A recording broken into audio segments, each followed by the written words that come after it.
Welcome, everyone, to another episode of Riz Talks. I'm your host, Riz, and I'm glad you could join me. Our motto is to think again about our views in the light of facts, statistics, and true history, not take for granted what has been narrated. There are many sides to every story. Do the things we hold to be true even matter in the grand scheme of humanity? Do we worry about too many things that don't matter or are not relevant? Today's episode is titled Highway to Happiness, or Stairway to Happiness if you like climbing. Where does it start and what route does it take? Happiness is a deeply personal and subjective experience, but I think we can break it down. It can be nice natural surroundings and simple pleasures on the way. Most of these are free like sunshine. Laughter is the key, and a good sense of humor is essential. An African proverb says, kindness is a language which the blind can see and the deaf can hear. So, let's look at happiness across the world. It is measured through various indices, with the World Happiness Report being the most prominent. Bhutan, the country, is often cited as the happiest country on earth for its unique philosophy of gross national happiness, GNH, and its commitment to holistic well being. But the gross national happiness index shows only 37% of Bhutanese report being very happy. Copenhagen, Denmark, is considered the happiest city in the world according to the Happy City Index 2025. Most Nordic countries consistently rank highest due to strong social welfare, followed by Europe and then North America, while areas of conflict in the world, as obviously, are at the bottom of this list. The exception is Costa Rica. It outperforms richer nations in happiness due to strong social connections and a society that helps each other. People with faith and following different religions declare being happier than non believers, but the effect varies by country. As races go, whites report higher happiness as opposed to others. Could be the associated privileges. Some factors impacting happiness globally are attributed to economic stability, social support, family, friends, that is, freedom to make life choices, life expectancy and health, and trust in government. People from multi ethnic societies like Singapore, Dubai, Canada show higher happiness due to inclusivity. Ethnic minorities in conflict zones like Palestinians, Sudanese, Rohingya report lowest happiness. Now, as you must have guessed, women are generally happier than men, possibly because women maintain stronger friendships and share their worries and happinesses with their colleagues and friends, though it is lower in sexist cultures. Generally, people are happier in rural areas as opposed to communities in urban areas.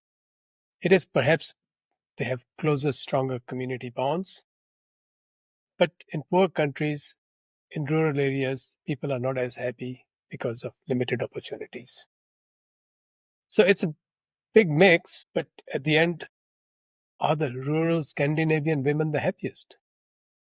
Anyway, highway to happiness. What's at the end?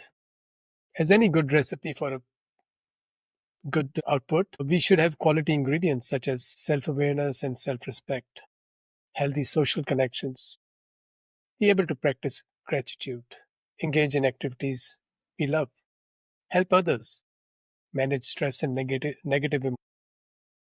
Do not compare, especially with others who are doing well. If you must look down and feel blessed, manage stress and negative emotions, and mostly take care of your health. If you must wish somebody anything, wish them good health and happiness. On today's journey, up the stairway to happiness includes understanding, acceptance, and contentment. But what else? Let's find out. Stop one on our highway is understanding. Psychologists say self awareness is the foundation of happiness. When you understand yourself, your triggers, values, and strengths, you're less likely to spiral when life throws curveballs. Research backs this up.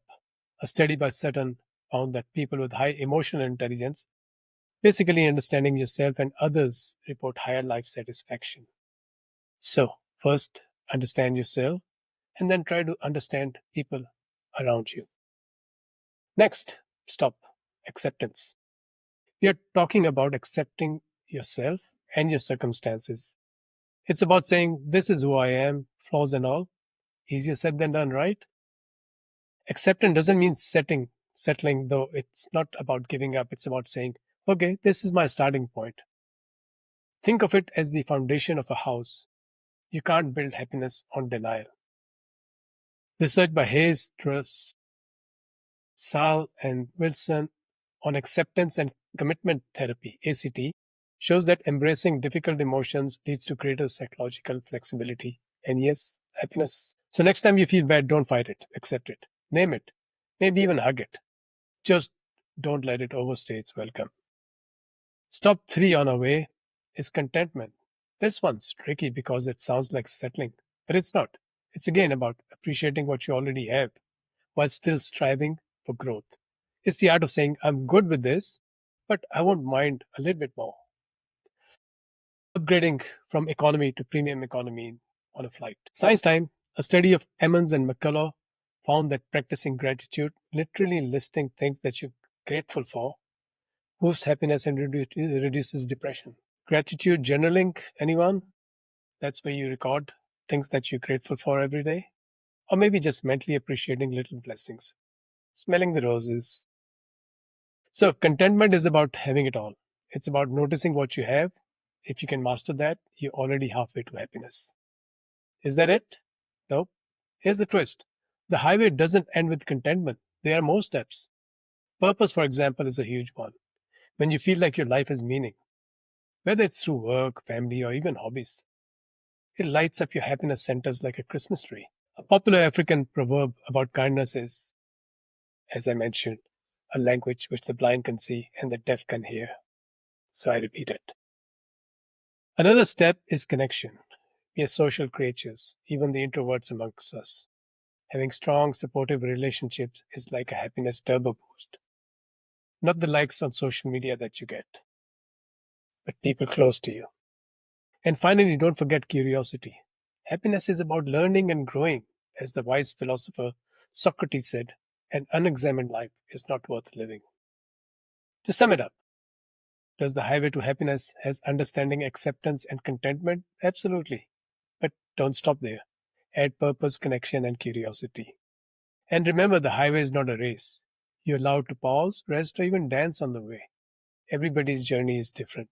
Just keep going. Thank you for joining today's podcast. Remember, the quickest way is generosity. Being kind with words or deeds, donating time or money to your charity or other people around you increases happiness. So, are we living in a way that will leave this world better than we found it? It starts with us, and we should be happy before we can make others happy. Buddha said thousands of candles can be lighted from a single candle, and the life of the candle will not be shortened. Happiness never decreases by being shared. It's time to act. So smile, share the message with others, think again, challenge ideas, join the conversation, and subscribe. Wishing you all good health and happiness. Remember, it is more important than wealth and fame. There are many examples of famous rich committing self harm. This is Risk Talks. Be curious, be kind, and come back for more.